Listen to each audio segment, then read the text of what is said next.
ሃይ ሰላም ሰላም፣ እንዴት ናችሁ? ደህና ናችሁ ያላችሁ? ባላችሁበት ቦታ ሰላማችሁ የረፍረፍ ይበልላችሁ። እንዴት ናችሁ? የጠፋባችሁ ሰዎች ያው መተናል። አይ ወይ ጉዴ! እኔም በጣም ያው ይሄን ቪዲዮ ያው አየሁትና ዛሬ አይቻለሁ። በዚያው ቪዲዮዎች ምን እያየሁ አልነበረም ግን እና ገርሞኝ ነው። እኔ የምለው አሁን እዚች ጋር ሄሚ አንድ ነገር ላንቺ ልነግርሽ የምፈልገው ማናደድ እንኳን አይጠበቅብሽም። እኔ አሁን ደግሞ ይሄ ውዶች ይሄን ደግሞ እውነት አድርጋችሁ የምታወሩት ሰዎች ነው የምትገርሙኝና የምትሰደቡት እየተዘቀዘቃችሁ ነው እየተሰደባችሁ ነው ምናምን። ለምንድን ነው ይሄ እውነት ነው ብላችሁ ነው እንደ እናንተ ሰዎች? ኧረ ተው ተው ግን ተው። ኧረ እንደው ያለፈ ነገሮችን አታስታውሱም? ጌታ ምስክር ነው። ማፍ ልጅ የምንም ልጅ የለም፣ የተወለዳም ልጅ የተወለዳ ልጅ አለ። ሶሪ የተወለዳ አለ፣ ግን የብሩክ ልጅ ነው የሚባለው ነገሮች ነው የሚገርመኝ። እና እዚች ጋር እሺ የብሩክ ልጅ ነው እንበልና ሄሚ እዚች ጋር ምን ትሰራለች? ብሩክስ ልጅ እያለ ለሄሚ ፍቅር እንዴት ሊገልጽላት ይችላል?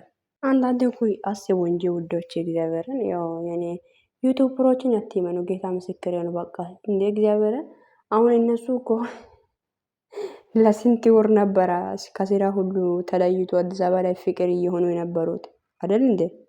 ስለዚህ አሁንም ዝም ይበሉ ይስሩበት እንጂ እየምረን እኮ ነው እንዴ። ምን ሆናችሁ ነው?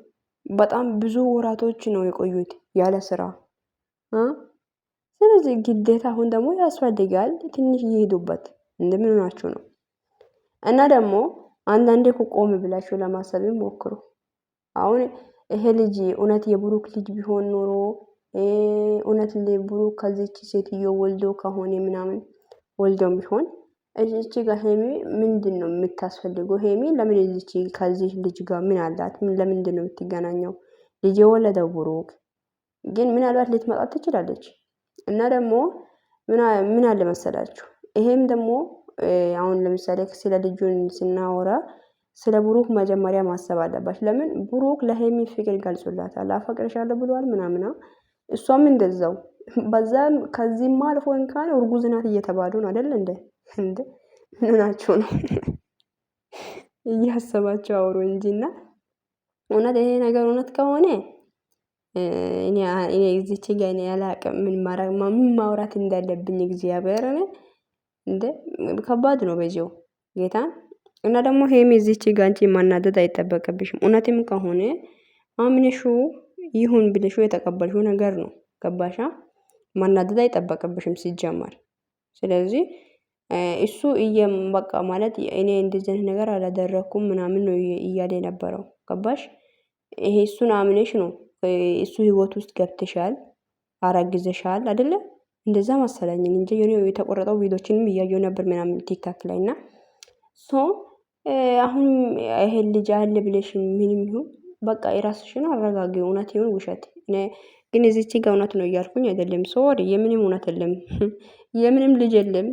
የተወለደ ልጅ ሊኖር ይችላል፣ ግን ከብሩክ ላይሆን ይችላል ብዬ አስባለሁኝ። ዩቲዩበሮች ብዙ ነገርን ያመጣሉ። ሞቷልም ተብሎ ሰው እኮ ተመልሶ እኔ እኮ ማቁ አልዓዛር እንጂ ከሞት የተነሳው መጽሐፍ ቅዱስ ላይ ነው። ግን ሰው ሆኖ አሁን እዚች ጋር በዚህ ዓለም ላይ በእኛ እድሜያችን ወይም በእኛ እንትን ላይ ሰው የሞተ ሆነ ሰው ይነሳል። ዘበት ነው።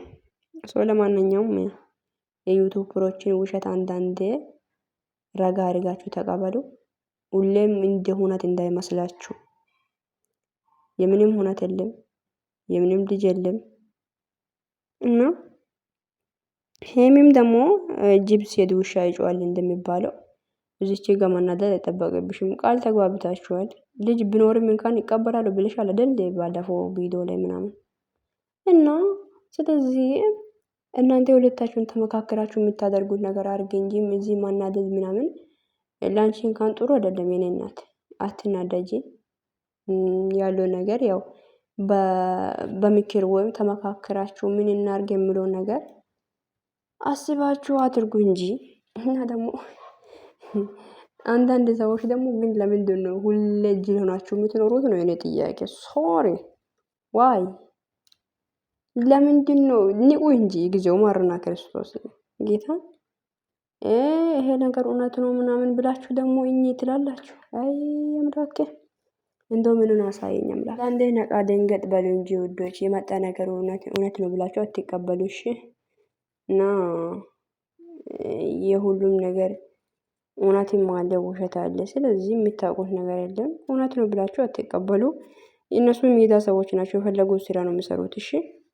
ስለዚህ የሜዳ ሰዎች እስከሆኑ ድረስ ደግሞ የፈለጉትን ስራ ዋሽቶ ምንም መሰራት ይችላሉ። እነሱ ደግሞ ስራ የጀመሩ ቁጥር ላይ እናንተ ሁሌ በረው ኢየሱስም ተው እግዚአብሔርን። አንዳንዴ እኮ ለራሳችሁም እያሰባችሁ አድርጉ እሺ ውዶቼ።